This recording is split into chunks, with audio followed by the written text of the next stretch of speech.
Okay, we're going to find the equation of this graph we see. So the first thing I'm going to do is figure out where the baseline is, where it's oscillating about. It looks like it's there at 2, because then I could go up 1, 2, 3, or down 1, 2, 3.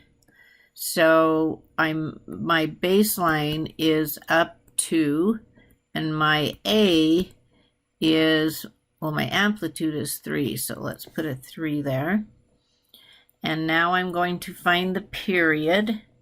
And so the period, it looks like I'm starting down here.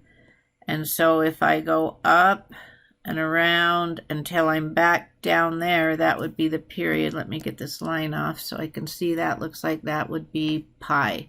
And then it would repeat itself. So the period equals pi.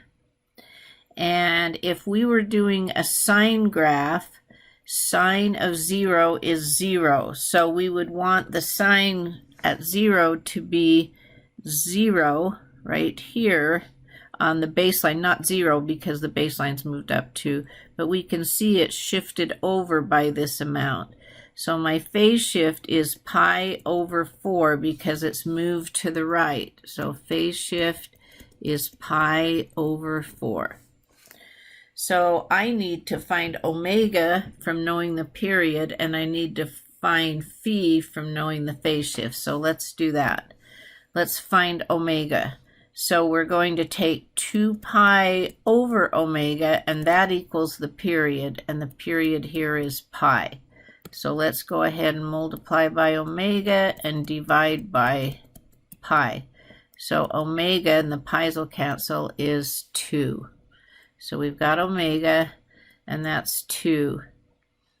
Now let's find the phase shift. And the way that you find, well, we're going to find the phi from the phase shift. The way that you find the phase shift is you take omega x minus phi equals 0, and you solve that for x, which would mean you'd move the phi over and divide it by omega.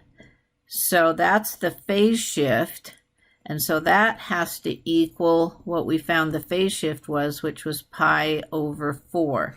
Now we want to find the phi, but in order to do that, I need to plug in omega there. So, because I've got two things I don't know in there, a phi and omega, but I do know omega, it's 2.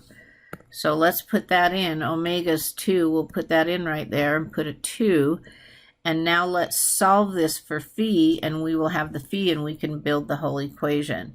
So solving this for phi, I would multiply both sides by 2, and phi is 2 pi fourths. I'm going to write it up here, but I'm going to reduce it. So 2 pi fourths is pi halves. So now I have all the pieces. I'm ready to write this equation. I'm writing it in the bottom left corner. So the equation for this graph, the A was 3, and then we've got sine omega, and omega was 2, so 2x, and then minus phi, and we found phi was pi over 2.